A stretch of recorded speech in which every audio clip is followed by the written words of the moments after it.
तो हेलो मेरे डियर साथियों, कैसे हो? बढ़िया है ना? बिल्कुल यार, बढ़िया ही रहना चाहिए। तो बेटा आज हम क्लास 12 केमिस्ट्री में चैप्टर नंबर 2 में दूसरा लेक्चर देखेंगे। और भाई इस लेक्चर में कुछ कमाल है। भाई चीजें तो छोटी हैं लेकिन कुछ कमाल और धमाल होने वाला है, क्योंकि बहुत ही इंपॉर्टेंट चीजें हम जो पढ़ने वाले हैं, जो डायरेक्ट आपके एग्जाम में जो है ना छप जाती है ना। तो बेटा आज की वीडियो में हमारा पहला टॉपिक रहेगा ओम्स लॉ, ओम का नियम। भाई ये ओम का नियम दिख रहा है ना, ये फिजिक्स जैसा नहीं है बहुत बड़ा 2-2 पेज का, 2.5 नहीं, ये आपके लिए बहुत आसान है। बस थोड़ा सा जानना जरूरी है कि ओम का नियम आखिर होता क्या है। ठीक है ना? तो देखो यार, ध्यान से समझो। मेरे पास बेटा ये एक चालक है, मेरे पास क्या है? ये चालक है। ये चालक, चालक तो जानते ही हो ना। चालक क्या होता है बताओ? वह पदार्थ जिसके अंदर से धारा का प्रवाह होता है उसे चालक कहते हैं। आपको पढ़ चुके हो यार, पिछली वीडियो में आपने सारा कुछ सीख लिया है ना। चलो ये चालक है, ठीक है ना? क्या है ये? चालक है, ठीक है। तो अगर मैं बेटा क्या करूं, इस चालक में एक बैटरी लगा दूं। क्या लगा दूं भाई? एक बैटरी लगा दूं और इस बैटरी लगाकर इसमें धारा का प्रवाह करूं, है ना। इसमें धारा का प्रवाह, भाई इसमें ना जो बड़ा टर्मिनल होता है वो प्लस होता है और छोटा वाला माइनस होता है। और ध्यान रखना, हमेशा जो प्लस वाला होता है वहीं से धारा का प्रवाह होता है ना। प्लस वाले टर्मिनल से धारा प्रवाहित होती है, निकलती है, और माइनस वाले टर्मिनल के अंदर से धारा अंदर प्रवेश कर जाती है, ठीक है ना। तो अगर बेटा मैं यहाँ पर V वोल्ट की क्या कर दूं, V वोल्ट की क्या लगा दूं? बैटरी लगा दूं। V वोल्टेज की क्या लगा दूं? बैटरी लगा दूं। तो इसके अंदर से धारा का प्रवाह होगा I, धारा का प्रवाह होगा I। तो बेटा ये जो धारा है ना, ये जो धारा है, ये जो दिख रही है ना धारा, ये इस वोल्टेज पर डिपेंड करती है। मतलब सर, मतलब ये है कि अगर आपका ये जो वोल्टेज है वो ज्यादा है, वो आपका वोल्टेज क्या है, अगर ज्यादा है तो इसमें जो प्रवाहित धारा है उसका मान भी ज्यादा होगा, और यदि वोल्टेज का मान कम है तो धारा का मान भी कम होगा। सीधी सी बात जो है, जो धारा है वो वोल्टेज के ऊपर डिपेंड करती है। वोल्टेज ज्यादा, धारा ज्यादा, वोल्टेज कम, धारा कम। आपने भी देखा होगा भाई घर में, अगर वोल्टेज कम हो जाता है तो भैया आपका जो फैन है या जो बल्ब है वो स्लो हो जाता है, फैन जो है ना स्लो चलने लगता है। देखा है ना? तो बस वोल्टेज कम, धारा कम, है ना। तो ओम का नियम ये कहता है, अगर किसी चालक की भौतिक अवस्था में कोई परिवर्तन ना हो। सर ये क्या चीज होगी? अरे भौतिक अवस्था में कोई परिवर्तन ना होने का मतलब ये है, इस चालक की लंबाई को आपने एक बार फिक्स कर दिया तो कर दिया। ऐसा नहीं करना है कि थोड़ी देर बाद इसको और लंबा कर दिया या और छोटा कर दिया या फिर इसके घनत्व को परिवर्तन कर दिया, है ना। तो ये होता है ना। भौतिक परिवर्तन ना हो का मतलब क्या है? इस चालक की लंबाई सेम रखना है ना। इसका घनत्व सेम रखना है, जो आपने पहले ले लिया वही अंत तक चलने देना। ऐसा नहीं ना बीच बीच में बदल दो आप, है ना, कि अभी छोटा चालक ले लिया फिर बड़ा चालक ले लो, है ना। तो कहने का मतलब ये है कि चालक आपका सेम रहेगा, है ना, चालक आपका बदला नहीं जाएगा। तो कहने का मतलब ये है, अगर किसी चालक की भौतिक अवस्था में कोई परिवर्तन नहीं होता तो जो चालक है ना, इस चालक के सिरों के मध्य लगाया गया जो विभवांतर है, क्या है बेटा? विभवांतर। ये लिखा विभवांतर, जो विभवांतर है उसमें प्रवाहित धारा I के समानुपाती होता है। ऐसा, हाँ भाई मैंने यही तो बताया। समानुपाती क्या होता है? जब एक बढ़े और दूसरा भी बढ़ जाए तो उसे तो समानुपाती कहते हैं। जैसे मान के चलो वोल्टेज बढ़ रहा है तो धारा बढ़ रही है, वोल्टेज घट रहा है तो धारा घट रही है। एक बढ़ने पर दूसरा बढ़े तो वो समानुपाती होता है। समानुपाती को अनुक्रमानुपाती भी बोलते हैं ना।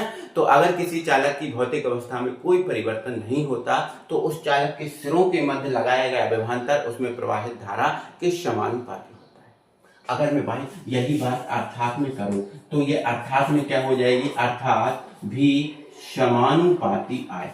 बोलो, देखो उसने बोला ना विभवांतर धारा के समानुपाती होती है, तो विभवांतर क्या है? V है। धारा क्या है? I है। तो विभवांतर समानुपाती I। सिंपल है, कोई परेशानी नहीं। अब यहाँ पर एक चीज समझो भाई, अगर मैं समानुपाती का चिन्ह हटाऊं तो आप बोलोगे सर बराबर आता है। हाँ आता है। बराबर के बाद एक नियतांक भी आता है बेटा। जैसे ही समानुपाती का चिन्ह हटेगा तो बराबर लगेगा और फिर नियतांक आएगा, तो ये नियतांक और ये आपका I, है ना। तो आप लिख देना, जहां R एक नियतांक है, R एक नियतांक है, R एक नियतांक है, हाँ सर है, जिसे क्या कहते हैं? जिसे चालक का प्रतिरोध कहते हैं। जिसे चालक का बेटा क्या कह देते हैं, प्रतिरोध कहते हैं, है ना। तो ध्यान रखना कि जो R नियतांक है इसको हम क्या बोल देते हैं, चालक का प्रतिरोध, है ना। जो भी आपका जो चालक है इसका ये प्रतिरोध है। सर प्रतिरोध क्या होता है, टेंशन मत लो, प्रतिरोध समझाऊंगा यार बेटा, टेंशन मत लो, है ना। वैसे एक लाइन में बता दूं ना, तो देखो आपको पता है वाहनों की गति को मंद करने के लिए क्या बनाए जाते हैं, बताओ जल्दी से, दिमाग लगाओ, क्या बनाए जाते हैं। तो वाहनों की गति को मंद करने के लिए रोडों पर ब्रेकर बनाए जाते हैं ना। इसी प्रकार बेटा धारा की गति को मंद करने के लिए प्रतिरोध लगाए जाते हैं। तो धारा को रोकने के लिए जिस पदार्थ का उपयोग किया जाता है वो आपका प्रतिरोध है। अभी मैं समझा रहा हूं, ठीक है ना। तो बेटा अगर मैं यहां से R का सूत्र बनाऊं तो क्या हो जाएगा, I बटी में चला जाएगा, तो R बराबर क्या हो जाएगा, V अपॉन में I। बोलो होगा कि नहीं, आप बोलोगे हाँ सर, है ना। तो बस हमें ओम का नियम इतना सा पढ़ना था, है ना। देख लिया ना आपने, समझ लिया ना, बस यही है आपका ओम का नियम है और इतना ही हमें पढ़ना है ना। क्या कि जो विभवांतर है वो धारा के समानुपाती होता है, ये ओम का नियम है। या ओम के नियम क्या है, V बराबर आई आर, है ना। इसको आई आर भी लिख सकते हो, ये आर आई लिखा है ना, इसको आई आर भी लिख सकते हो, ठीक है। और R बराबर V अपॉन आई। V क्या है, तो आप बोलोगे सर विभवांतर है। V क्या है भैया, आपका विभवांतर है, ठीक है ना। क्या है, विभवांतर है। और I क्या है, आपका धारा है ना। तो एक परिभाषा प्रतिरोध की ये भी बन जाती है कि विभवांतर और धारा के अनुपात को प्रतिरोध कहते हैं, है ना। चलो अब जो प्रतिरोध है इसको ही सबसे पहले उड़ाएंगे, तो डाल दो हेडिंग अपनी कॉपी में, प्रतिरोध। बेटा मैंने आपको ना प्रतिरोध की एक नहीं दो दो तीन तीन परिभाषाएं दूंगा। देखो आप देखो, लिखा है वह पदार्थ जो धारा के मार्ग में रुकावट डालता है, बस जो धारा को रोके, धारा को कम करे, वो प्रतिरोध है। वाहनों की गति को कम करने के लिए क्या लगाए जाते हैं, ब्रेकर। और धारा की गति को कम करने के लिए क्या बनाए जाते हैं, प्रतिरोध, है ना। तो वह पदार्थ जो धारा के मार्ग में रुकावट डालता है भैया वो प्रतिरोध है, वो क्या है, प्रतिरोध है ना। और भाई लिख लेना, इसे R से व्यक्त करते हैं, इसे R से व्यक्त करते हैं, ऐसा लिख दो। अच्छा दूसरी परिभाषा भी है सर, दूसरी परिभाषा क्या है, देखो यहां शब्द लिखा है चालकत्व। चालकत्व बेटा जो प्रतिरोध है इसका उल्टा होता है। मतलब देखो प्रतिरोध धारा के मार्ग में रुकावट डालता है ना, धारा को रोकता है, और चालकत्व धारा को बढ़ाता है। क्या बोला मैंने, प्रतिरोध धारा को रोकता है लेकिन चालकत्व धारा को बढ़ाता है ना। तो चालकत्व प्रतिरोध का क्या है, उल्टा है। तो यहाँ पर प्रतिरोध का उल्टा चालकत्व है, तो चालकत्व का उल्टा प्रतिरोध होगा। तो लिखा है चालकत्व के व्युत्क्रम को प्रतिरोध कहते हैं। जो चालकत्व है इसके व्युत्क्रम को हम प्रतिरोध कह देते हैं, ठीक है। दूसरा अगर देखो यहाँ पर एक और बात मैं बताऊं, देखो चालकत्व बेटा है, अभी मैं बता दे रहा हूँ, आगे बाकी चालकत्व पढ़ाऊंगा। चालकत्व को इंग्लिश में हम कंडक्टेंस बोलते हैं, और इसमें एनसीईआरटी में जी शब्द से व्यक्त किया जाता है। इसको एनसीईआरटी में इसको कौन से शब्द से व्यक्त किया जाता है बेटा, जी से व्यक्त किया जाता है। किससे बेटा, जी से व्यक्त किया जाता है। तो यहाँ पर आपको थोड़ा सा इतना याद रखना है, चालकत्व क्या है, हमारा जी है, एनसीईआरटी में जी शब्द है, तो चालकत्व हमारा क्या है, जी। तो चालकत्व के व्युत्क्रम को प्रतिरोध कहते हैं ना। अब व्युत्क्रम मतलब उल्टा, व्युत्क्रम का मतलब क्या होता है, उल्टा। तो चालकत्व का व्युत्क्रम मतलब उल्टा, और भाई केमिस्ट्री में उल्टे का मतलब एक के बटे में, उल्टा का मतलब क्या होता है, एक के बटे में, है ना। तो अगर चालकत्व का उल्टा कर दूं, मतलब चालकत्व को उल्टा कर दूं, मतलब चालकत्व को एक के बटे में लिख दूं, तो ये प्रतिरोध के बराबर हो जाएगा, मतलब ये R के बराबर हो जाएगा, ऐसा, है ना। तो ये एक फॉर्मूला आपका ये भी बन सकता है ना, कि चालकत्व के व्युत्क्रम को प्रतिरोध कहते हैं, और चालकत्व का उल्टा कर दिया, चालकत्व को हम किससे व्यक्त करेंगे, जी से, अभी बता रहा हूँ, है ना। तो इसका उल्टा प्रतिरोध हो गया। दूसरी परिभाषा ये तो हमने पहले ही पढ़ के रखी है, विभवांतर और धारा के अनुपात को प्रतिरोध कहते हैं। तो ये विभवांतर और ये धारा, इसका अनुपात प्रतिरोध। क्लियर हुआ, कोई परेशानी नहीं, ठीक है। अच्छा अब भाई यहाँ पर हमारे लिए मात्रक इनके बहुत ही ज्यादा जरूरी है। इनकी जो मात्रक है ना वो बहुत बहुत बहुत ज्यादा जरूरी है हमारे लिए, ठीक है ना। तो आपको पता ही चल गया कि इसको R से व्यक्त करते हैं, ये क्या है, ये सब पता चल गया, ठीक है ना। तो इसका सूत्र क्या है, तो इसका सूत्र है भैया R बराबर V अपॉन आई, ये है ना इसका सूत्र। हाँ अब हमें इसका मात्रक निकालना है, ठीक है ना। तो तो ध्यान रखना है बेटा, इसका अगर हम मात्रक निकालेंगे तो देखो सूत्र की जरूरत पड़ती है मात्रक निकालने के लिए, हाँ सर, है ना। तो R बराबर V अपॉन I हो गया, ठीक है। अब R का मात्रक निकालना है तो V का मात्रक, V क्या है, विभवांतर, और विभवांतर का मात्रक क्या होता है, आप बोलोगे सर वोल्ट होता है, ठीक है। धारा, धारा क्या है, I का मात्रक क्या होता है, एम्पियर होता है। तो बेटा जो वोल्ट अपॉन एम्पियर है वो आपका ओम के बराबर होता है, किसके बराबर होता है, ओम के बराबर, ठीक है। तो ये आपका ओम, तो वोल्ट अपॉन एम्पियर क्या होता है, ओम, है ना। या फिर जो ओम का साइन है इसको अपन ऐसे भी लिखते हैं, ठीक है, कैसे, ऐसे, ठीक है, ऐसे, ये ओम आप ऐसे भी लिख सकते हो, ठीक है ना। तो ये बात याद रखना कि जो प्रतिरोध है इसका मात्रक ओम होता है, ऐसा लिख दो या ऐसा, ठीक है। एक और बात बेटा, एक और बात आप यहां साइड में लिखना बेटा, जो ओम है, जो ओम है यहां पर लिखता हूं, ठीक है, ये ओम, इस ओम का उल्टा बेटा सीमेंस होता है, क्या होता है, सीमेंस होता है, सीमेंस, और सीमेंस को हम एस जो अक्षर है इससे व्यक्त करते हैं। एक बार देखता हूं दिख रहा है कि नहीं, हाँ दिख तो रहा है बेटा, थोड़ी सी दिक्कत अगर होगी तो अब एडजस्ट हो गया होगा, ठीक है ना। चलो, तो मैंने क्या बोला, ओम का उल्टा क्या होता है, सीमेंस, ओम का उल्टा क्या होता है, सीमेंस, मतलब सीमेंस को एस से व्यक्त करते हैं। अगर मैं इसको ऊपर लाऊं तो ओम बराबर क्या हो जाएगा, सीमेंस इनवर्स, बोलो होगा कि नहीं, आप बोलोगे हाँ सर होगा। तो ओम का उल्टा क्या होता है, सीमेंस, और सीमेंस को ऊपर जाएंगे तो सीमेंस इनवर्स, तो ओम बराबर सीमेंस इनवर्स हो गया। तो इसका बेटा आप जो एक मात्रक है वो आप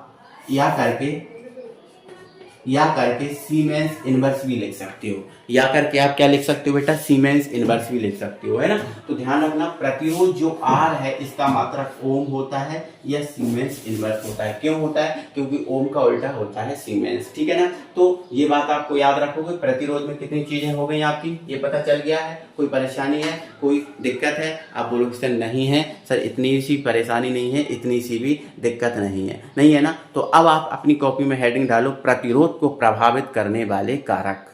तो बेटा डाल दिया आपने कॉपी में हेडिंग, क्या डाल दिया आपने, प्रतिरोध को प्रभावित करने वाले कारक। क्या बोला, प्रतिरोध को प्रभावित करने वाले कारक। तो भाई प्रतिरोध को प्रभावित करने वाले जो कारक हैं, इनमें पहला कारक है चालक की लंबाई। चालक की लंबाई मतलब जो चालक है उसकी लंबाई। अब यहाँ ध्यान से समझना, एक एक चीज आपके बहुत बेसिक कॉन्सेप्ट आपके तैयार होंगे। देखो बेटा, प्रतिरोध क्या करता है, धारा को रोकता है। प्रतिरोध क्या करता है, धारा को रोकता है। अब यहाँ बोला चालक की लंबाई, तो मेरे भाई ध्यान रखना, किसी भी चालक का जो प्रतिरोध है वो लंबाई के समानुपाती होता है।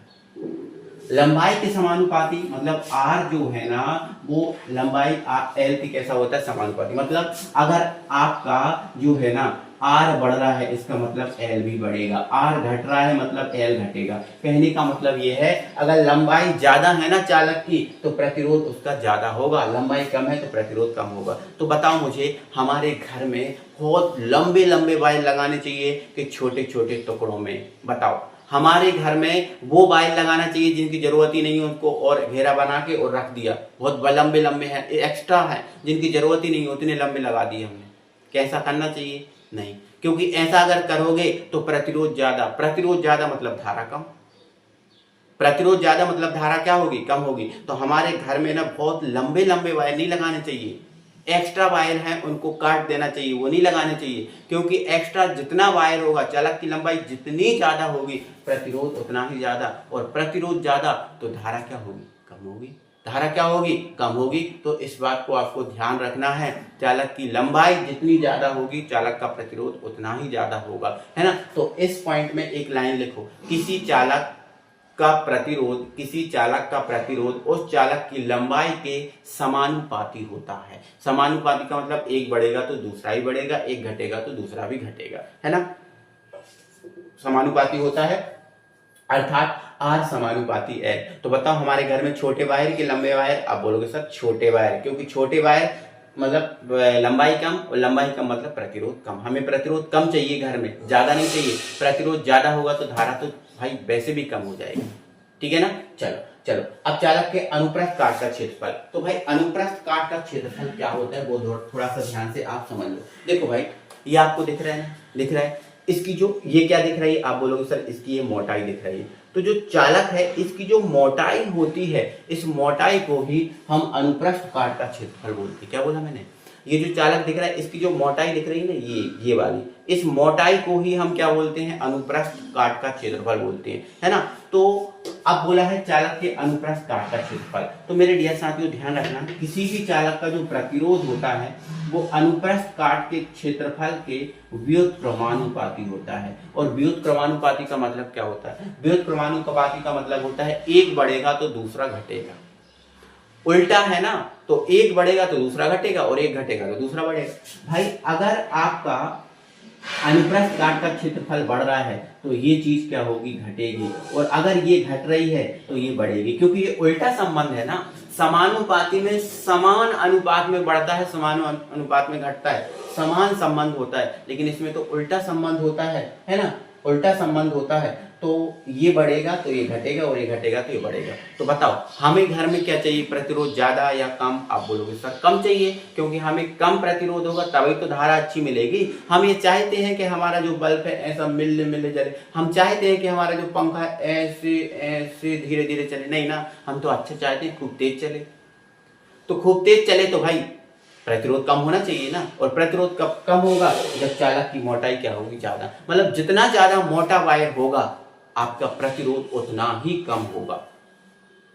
समझ में आपको आ रहा है? तो ध्यान रखना है अनुप्रस्थ काट का क्षेत्रफल, तो अनुप्रस्थ काट के क्षेत्रफल के व्युत्क्रमानुपाती होता है। तो आप ये अपनी कॉपी में लिखो एक लाइन, किसी चालक का प्रतिरोध उस चालक के अनुप्रस्थ काट के क्षेत्रफल के व्युत्क्रमानुपाती होती है। व्युत्क्रमानुपाती मतलब उल्टा, ठीक है ना। चलो अगला पॉइंट, ताप। तो भाई ताप बढ़ाने पर किसी चालक का प्रतिरोध बढ़ता है, मतलब जो प्रतिरोध होता है वो ताप के कैसा होता है? समानुपाती। जितना ज्यादा ताप होगा उतना ज्यादा क्या होगा? प्रतिरोध।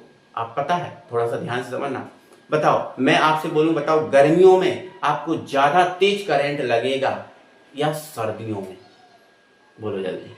तो आप बोलोगे सर सर्दियों में। क्यों? क्योंकि सर्दियों में ताप कम होगा, और ताप कम होगा तो प्रतिरोध भी कम होगा, और प्रतिरोध कम होगा मतलब धारा ज्यादा होगी तो करंट तेज लगेगा। लेकिन गर्मियों में ना बेटा ताप ज्यादा हो जाता है ना, ताप ज्यादा होने के कारण प्रतिरोध भी ज्यादा हो जाता है और करंट आपको लगता तो है लेकिन तेज नहीं लगता, ठीक है ना। तो इस बात को आपको ध्यान रखना है कि ताप बढ़ाएंगे तो प्रतिरोध बढ़ेगा और ताप घटाएंगे तो प्रतिरोध घटेगा। तो लिख लेना, ताप बढ़ाने पर किसी चालक का प्रतिरोध बढ़ता है और ताप हटाने पर किसी चालक का प्रतिरोध घटता है। ये चालकों की बात है बेटा।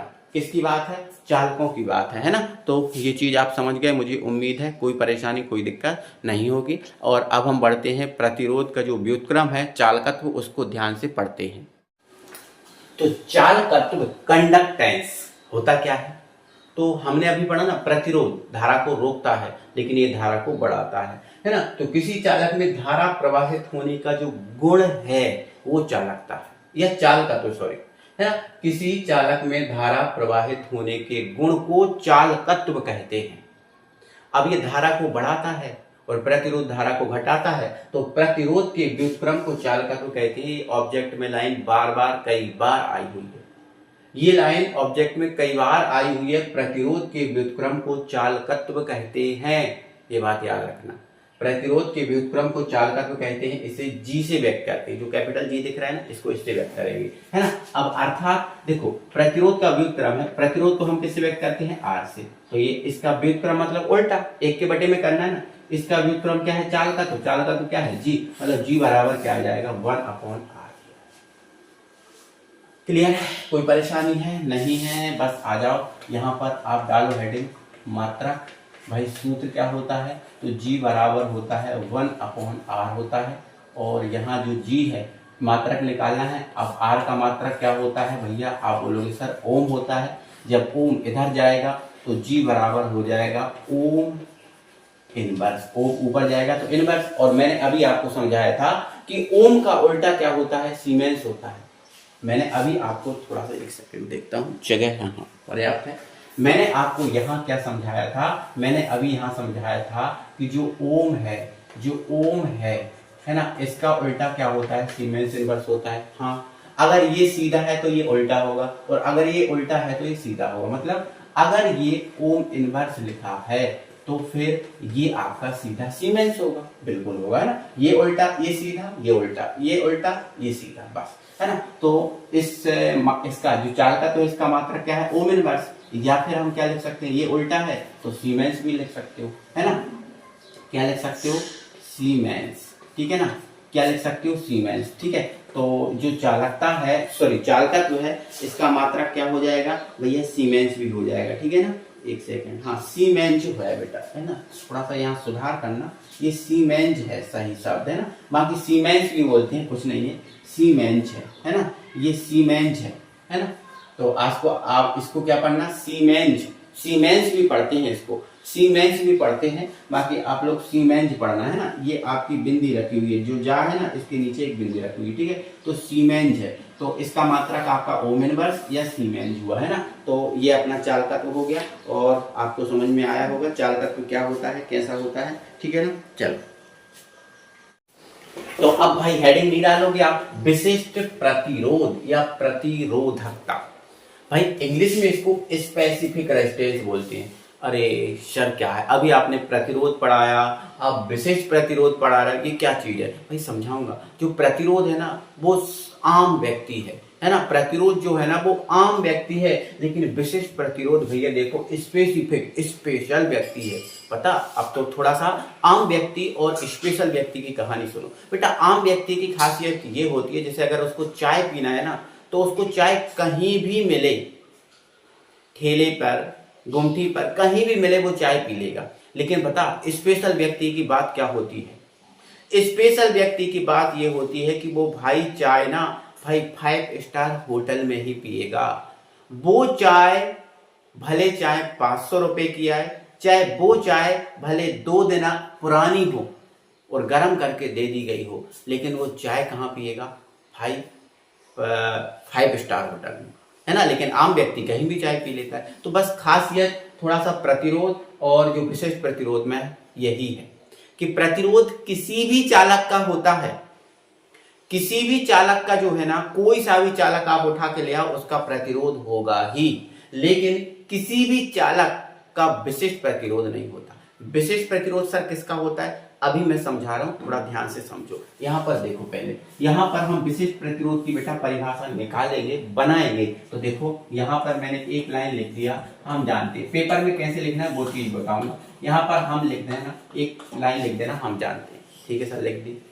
अच्छा, हम ये जानते हैं कि जो चालक का जो प्रतिरोध होता है वो लंबाई के समानुपाती होता है। हाँ सर, ये तो आपने पढ़ाया था, आपने पढ़ाया था, मैंने बोला हाँ। इसको समीकरण नंबर 1 दे देना। तथा हमने ये भी पढ़ा था कि भाई किसी भी चालक का जो प्रतिरोध है वो अनुप्रस्थ काट के क्षेत्रफल के व्युत्क्रमानुपाती होता है। हाँ सर, ये भी पढ़ाया था, आपने पढ़ाया अभी हमें, है ना। लंबाई के समानुपाती होता है और अनुप्रस्थ काट के क्षेत्रफल के व्युत्क्रमानुपाती होता है, ठीक है। तो बेटा अगर मैं यहाँ पर समीकरण 1 व 2 से समीकरण 1 और 2 को मिला दूं, तो देखो यहाँ भी आर, यहाँ भी आर, यहाँ एल, यहाँ ए, देखो ये ऊपर है और ये बटे में है। तो अगर मैं इन दोनों को मिला दूं तो ये आर समानुपाती एल अपॉन ए नहीं लिख सकता। आप बोलोगे सर कैसी बात कर रहा है, क्यों नहीं लिख सकते, जब इन दोनों को मिला देंगे तो ये आर इसके है और आर ही इसके है, तो आर को आपने एक बार लिख दिया, इनका गुणा करके लिख दिया, एल ऊपर है ए नीचे है, तो एल अपॉन ए कर दिया। कोई परेशानी नहीं है सर, भाई कोई परेशानी नहीं है। लेकिन अब मुझे आप बताओ, समानुपाती का चिन्ह हटाएंगे तो नियतांक आएगा? हाँ सर आएगा, नियतांक तो आएगा। तो भाई जैसे ही मैं यहाँ समानुपाती का चिन्ह हटाऊंगा तो भैया बराबर लगेगा, और बराबर के बाद एक नियतांक आएगा।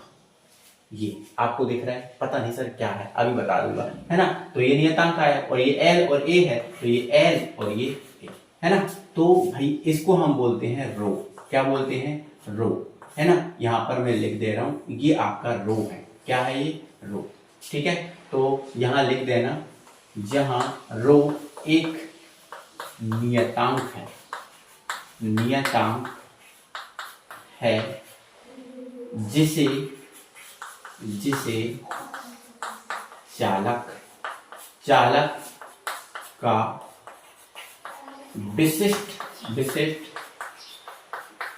प्रतिरोध कहते हैं। मतलब हमें ये पता चल गया है कि भाई जो विशिष्ट प्रतिरोध है इसको हम इस रो से व्यक्त करते हैं। इतना तो सब चल गया पता। हमें इतना पता चल गया है कि विशिष्ट प्रतिरोध या जो प्रतिरोधकता है इसको रो से व्यक्त करते हैं। इतना चल गया, ठीक है। अब भाई रो का सूत्र बना लो। तो अगर मुझे इस रो का सूत्र बनाना है तो ए को मुझे इधर ले जाना पड़ेगा। हाँ सर, तो ए को हम इधर ले जाएंगे तो ये हो जाएगा आर ए बराबर रो एल, ठीक है। हमें रो बनाना है तो एल कहाँ जाएगा बटे में, तो रो का फॉर्मूला क्या बन जाएगा, आर ए अपॉन एल। तो भाई हमारे लिए देखो एक फॉर्मूला भी मिल गया। हमें पहले ये पता चल गया कि विशिष्ट प्रतिरोध को हम रो से व्यक्त करते हैं, फिर हमें विशिष्ट प्रतिरोध का भाई फॉर्मूला भी पता चल गया। अब क्या करना है, तो अब बची परिभाषा। अभी परिभाषा नहीं आई बेटा, अब बची परिभाषा। तो अगर बेटा हमें इसकी परिभाषा निकालना है तो देखो सूत्र से जब जब परिभाषा निकाली जाती है तो यहाँ पर कुछ वैल्यूज के मान बन रखने पड़ते हैं। जैसे ए है और ये एल है, इसका अगर मान हम 1 रख दें तो रो का मान निकल जाएगा। तो मैंने बेटा यहाँ पर एक लाइन लिख दी है। कहाँ लिखूं लाइन, यहाँ लिख देता हूँ, ठीक है, यहाँ लिख देता हूँ, यहाँ पर, ठीक है। मैंने यहाँ लिखा यदि L बराबर 1 सेंटीमीटर, 1 सेंटीमीटर, L क्या है, लंबाई है ना, लंबाई है ना, और लंबाई को मैंने कितना कर दिया, 1 सेंटीमीटर कर दिया। L लंबाई है ना, हाँ, L लंबाई को क्या कर दिया, 1 सेंटीमीटर। तथा A क्या है, तो आप बोलोगे सर A अनुप्रस्थ काट का क्षेत्रफल। अनुप्रस्थ काट का क्षेत्रफल मतलब मोटाई, हाँ मोटाई। तो A का मान मैं क्या कर रहा हूं बेटा, 1 रख रहा हूं, लेकिन क्षेत्रफल है तो क्षेत्रफल सेंटीमीटर स्क्वायर में होता है। तो मैंने भैया क्या किया है, लंबाई को 1 सेंटीमीटर किया है और मोटाई को 1 सेंटीमीटर स्क्वायर किया है कि नहीं। आप बोलोगे हाँ सर ऐसा ही किया है। तो अगर इन दोनों मान को उठा के मैं यहाँ रख दूं तो ये भी 1 ये भी 1, तो भैया रो है वो आर के बराबर हो जाएगा क्या, नहीं हो जाएगा। आप बोलोगे हाँ सर हो जाएगा। मतलब सर ये तो दोनों बराबर हो गए, मतलब जो आर है वही विशिष्ट प्रतिरोध, मतलब जो प्रतिरोध है वही विशिष्ट प्रतिरोध है, मतलब जो आर है वही रो है, हाँ है। लेकिन कंडीशन देखो यहाँ पर मैंने लंबाई को कितना किया, 1 सेंटीमीटर, मोटाई को कितना किया, 1 सेंटीमीटर स्क्वायर। तो अंत में मैं क्या लिख सकता हूँ, अतः 1 सेंटीमीटर लंबे, देखो 1 सेंटीमीटर लंबाई रखी ना, तो 1 सेंटीमीटर लंबे व 1 सेंटीमीटर स्क्वायर मोटे। देखो मोटाई मैंने कितनी रखी, इतनी रखी ना, तो 1 सेंटीमीटर लंबे और 1 सेंटीमीटर स्क्वायर मोटे चालक के प्रतिरोध को ही विशिष्ट प्रतिरोध या प्रतिरोधकता कहते हैं। खत्म।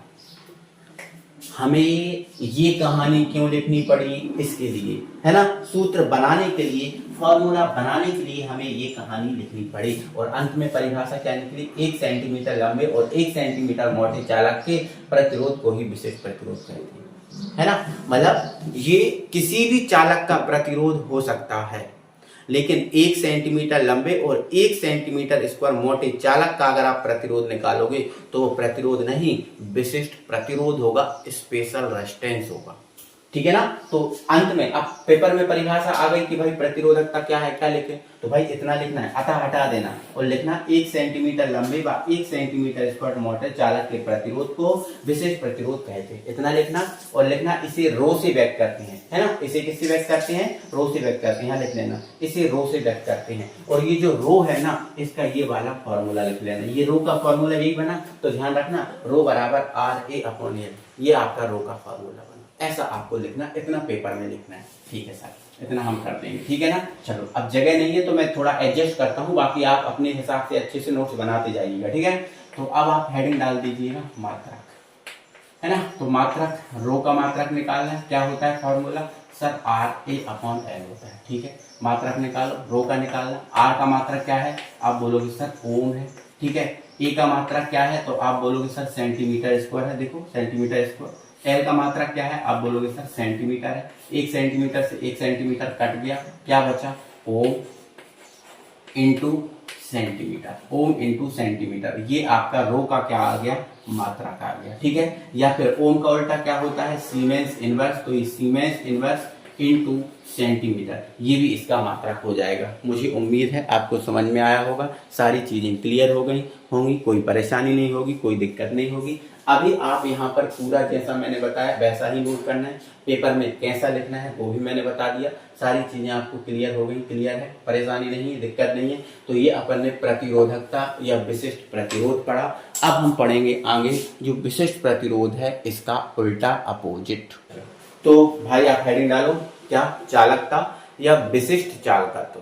तो परिभाषा तो सिंपल है, क्या हो जाएगी, प्रतिरोधकता के व्युत्क्रम को चालकता कहते हैं, प्रतिरोधकता के व्युत्क्रम को चालकता कहते हैं। और इसे हम जो है ना शब्द के है, इसको के से व्यक्त करते हैं, किससे बेटा, के से व्यक्त करते हैं। तो लिख लो इसे के से व्यक्त करते हैं। और भाई अगर इसके फार्मूले की बात हो जाए तो फार्मूला क्या हो जाएगा, तो के बराबर क्या हो जाएगा, 1/ρ हो जाएगा। आप बोलोगे हाँ सर, है ना, क्योंकि आपका ये विशिष्ट जो प्रतिरोध है उसका उल्टा है ना, या प्रतिरोधकता का उल्टा है, तो यही फार्मूला हो जाएगा, है ना, ठीक है। और अगर एक और फार्मूला बनाना चाहते हो तो वो भी बन जाएगा। अगर रो है, इस रो का सूत्र लिख दूं यहाँ पर, है ना। तो रो बराबर क्या होता है, RA/L होता है। तो फर्स्ट सेकंड थर्ड वाला ऊपर, ये ऊपर चला जाएगा, तो ये L/ में क्या हो जाएगा, RA हो जाएगा, होगा कि नहीं। तो अगर एक और फॉर्मूला अगर हम देखना चाहें इसका, तो के बराबर मैं यहाँ लिख देता हूँ, ये हो जाएगा L/RA। ये एक और फॉर्मूला नया बन के तैयार हो गया, ठीक है ना। तो आप कैसे भी लिखो, ठीक है ना, कोई परेशानी नहीं है। एक फॉर्मूला के बराबर 1/ρ और दूसरा फॉर्मूला ये, है ना। चलो अब सिंपल है, इसका मात्रक निकाल लो भाई, है ना। मात्रक हमारे लिए बहुत जरूरी होता है। तो के बराबर क्या होता है भैया, 1/ρ होता है। और रो का मात्रक क्या है, आप बोलोगे सर ओम इंटू सेंटीमीटर है, आपने अभी पढ़ा ना। हाँ, इन दोनों को जब ऊपर ले जाएंगे तो ये हो जाएगा ओम इनवर्स और ये हो जाएगा सेंटीमीटर इनवर्स, ठीक है। अब ओम इनवर्स है तो सीमेंस लिख सकते हो, है ना, इंटू सेंटीमीटर इनवर्स, ठीक है, सेंटीमीटर इनवर्स। तो ये आपका जो के है इसका मात्रक हो गया। भाई मात्रक तो प्रत्येक का बहुत इंपॉर्टेंट है। अभी आपने जितना भी जो पढ़ा है उसके में प्रत्येक का जो मात्रक है बहुत बहुत बहुत ज्यादा इंपॉर्टेंट है। तो मात्रक तो आपको सबके अच्छे से याद रखना है, याद रखकर तैयार करना है, ठीक है ना। तो ये चीजें हो गई। अब बेटा कुछ नोट में चीजें हैं, उन नोट में चीजों को सभी को याद रखना है। तो भाई नोट में सबसे पहली परिभाषा अति चालकता क्या होता है। तो अति चालकता, देखो बोला है चालकता, अति चालकता मतलब जिसमें धारा प्रवाहित होने का गुण बहुत ही ज्यादा हो उसे अति चालकता कहते हैं। और अगर किसी में धारा प्रवाहित होने का गुण बहुत ज्यादा है तो उसकी जो प्रतिरोधकता है वो तो शून्य होगी, बोलो शून्य होगी, और चालकता है वो उसकी अनंत होगी, है ना। तो वे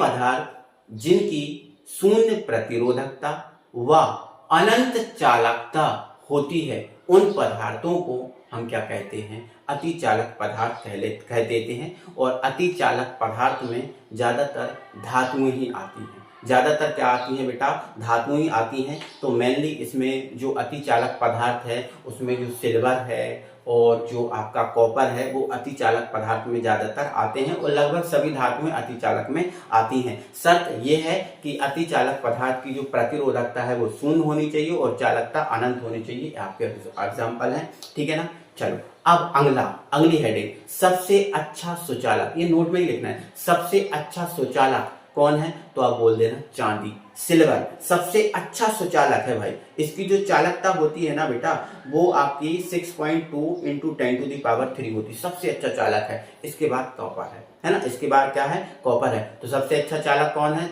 मतलब सबसे अच्छा चालक कौन है, सबसे अच्छा सुचालक कौन है, तो आप बोल देना क्या, सिल्वर है, ठीक है ना। चलो अब भैया जैसे कार्बन कज्जल सुना है आपने, काजल लो लगाते हो, कार्बन कज्जल और जो ग्रेफाइट है ना, और कुछ बहुलक हैं, ये इलेक्ट्रॉनिक चालक या धात्विक चालक कहलाते हैं। ये बात याद रखना है ना, इलेक्ट्रॉनिक चालक या फिर हम जिसको धात्विक चालक भी बोल सकते हैं, है ना। जो इलेक्ट्रॉनिक चालक है इसको हम धात्विक चालक भी बोल देते हैं, तो ये कहलाते हैं। और वैसे उदाहरण हमने और भी लिखे हैं, ठीक है ना। और भैया जैसे आपका कांच हुआ, चीनी मिट्टी हुआ, चीनी मिट्टी को हम सिरेमिक्स भी बोलते हैं ना, कांच हुआ, चीनी मिट्टी हुआ, टेफ्लॉन हुआ, ये आपके अर्धचालक में आएंगे। ये अपने इसमें एग्जाम्पल हैं जो मैंने आपको बताए हैं। और भैया सॉरी ये विद्युत रोधी या कुचालक में आएंगे, विद्युत रोधी या कुचालक में आएंगे, ठीक है ना।